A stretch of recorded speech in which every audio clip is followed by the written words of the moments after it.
Hey guys, Mark Allen, BH Spring Solutions LLC and bhspringsolutions.com, back for another session of High Power University.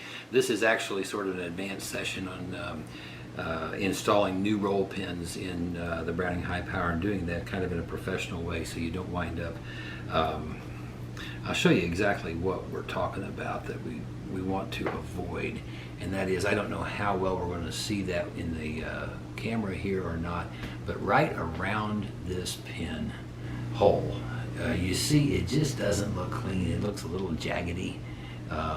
That is from installing a new roll pin without just chamfering the pin and helping it to be a little kinder and friendlier on its introduction into the extractor hole.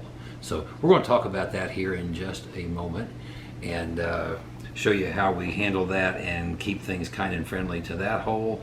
Also the Sear lever pin. We can say the same things here for all of the roll pin locations in the high power pistol. That would include if you have a traditional operating system and you have an ambi safety lever, you have a roll pin, a 1/16 right there in that right side safety lever. Triggers, these have had roll pins, scroll pins, and solid pins. So depending on what you have in your trigger, you may have a roll pin or a scroll pin, and the very same thing is going to apply if you're installing new pins. Now, we install new pins because after a few years and in and outs and things, roll pins can start losing their springiness, and not be as tight and as firm as they once were. They may lose their integrity, they may split, they may rust away.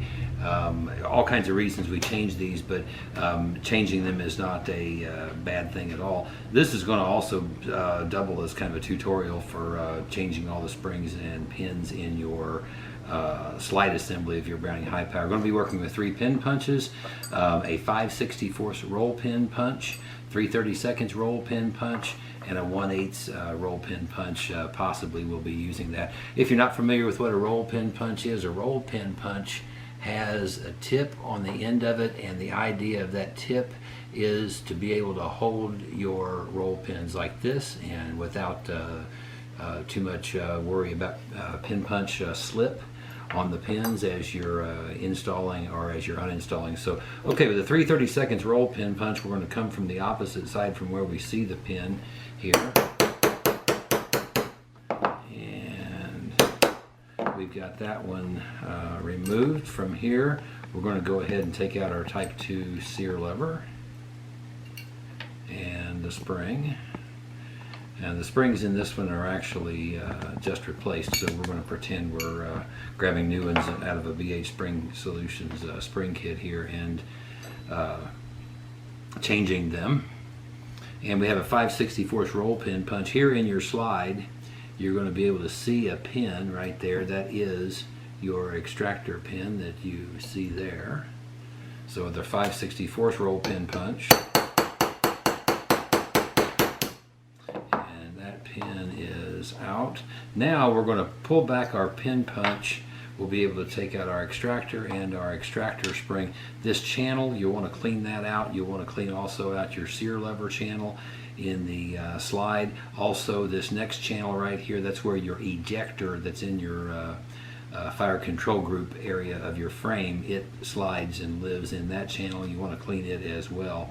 And then finally we're going to go ahead and grab our retaining plate tool, and we'll take out our firing pin and our firing pin spring. Now if I was working with a real dirty gun, I would want to try to get down in here with a brush and with a patch into the firing pin chamber and clean that out as best I can.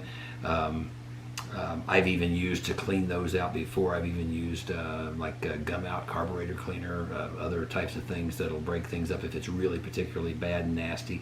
And then basically you want to rinse that out and use some compressed air if you have it, and blow everything out as best you can. But firing pin chambers, these things can get pretty funky up in there. So okay, we've stripped our slide completely down. We would start by going back the way we came, and this is where a really light oil, this happens to be like an extra light, like model train oil. It's 1 drop, just like I just put on that spring, just goes everywhere. and it's ideal for lubricating key areas. And we put a drop on all springs when they're installed because we've taken out so many springs that were rusted, and we've had them rusted into pieces. So we just, as a normal course of reassembly, we just put 1 drop of oil on each spring like that. So we've now replaced our firing pin spring, and we're going to go ahead and start next with our extractor, and we'll put the extractor spring in right there, and 1 drop.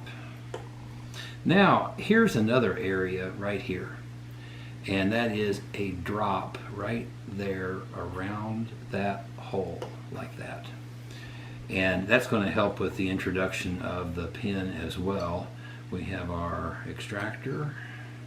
Now we're going to use our 5/64 like a slave pin from the underneath side, and we'll retract that just a little bit.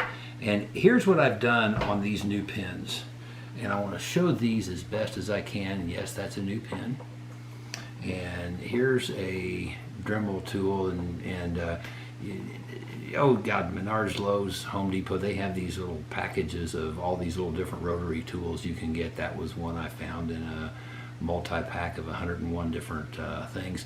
But put that on the end of my rotary tool, and all I did was I just took and turned the pin just like that. And what I've done is I've created an end that can be more easily introduced into the pin hole. And what it's going to do is it's going to preserve the integrity right around the edges of the hole where the pin needs to go. That, doing it that way, and what I did, it allows that pin, you can see I can get enough of that pin down in there so that now it's going to start introducing rather easily like that. This is a piece of Gorilla Tape. Cut into 2 squares, and then the 2 sticky sides pasted together. Take your 3/32 pin punch, make yourself a hole, and you have your own protection for your slide that way. And we should be just not quite, almost engaged with the extractor.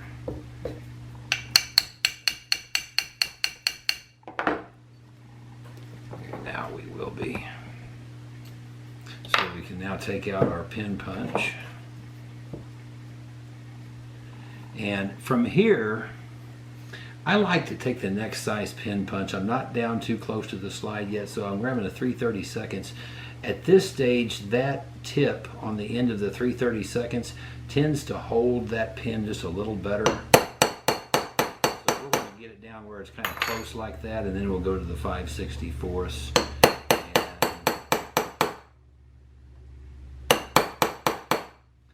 Ourselves down flush, and we are flush. Now you're going to want to look with a good light right down in here, see the other end of that spring or that pin that was just installed.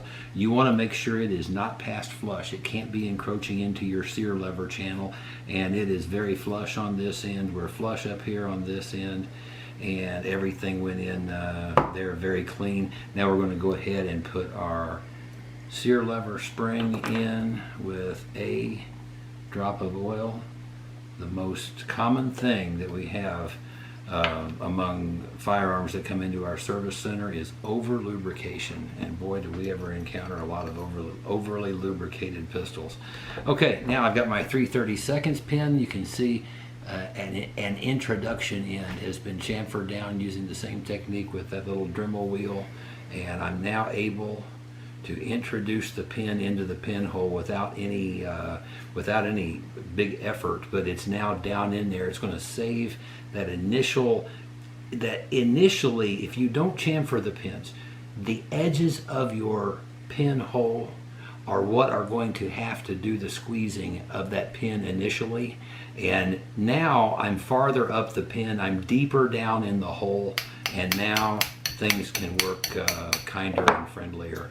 That's a 3/32 pin. I'm going to go to a 1/8 just for a second. It's got a nice good hold on that hole in the pin at this stage, and I get closer, we'll go now to a 3/30 seconds. And we want to go just flush. Then you're going to check your ejector channel and just make sure you don't have the other end of that pin, which it won't be if you're flush here, but make sure it's not encroaching into the ejector channel. And that is a clean replacement of springs and pins in this Browning high power slide assembly. One thing you did not see me do was put a drop of oil inside of the Sear lever pin hole before I installed that. We had pins out of here earlier today, and it had gotten a drop of oil in there earlier, and that was enough. So, but before introducing that pin, I could have dropped just a drop of oil around the hole and down in the hole just before introducing that, and that can make things kinder and friendlier as well. Okay, thanks for watching. I'm Mark Allen, VH Spring Solutions LLC and VHSpringSolutions.com.